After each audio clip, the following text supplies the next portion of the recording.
ولو ترى إذ المجرمون ناكسوا رؤوسهم عند ربهم ربنا أبصرنا وسمعنا فارجعنا نعمل صالحا إنا موقنون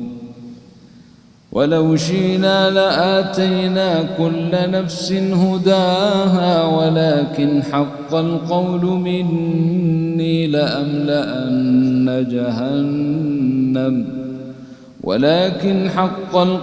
مني لأملأن جهنم من الجنة والناس أجمعين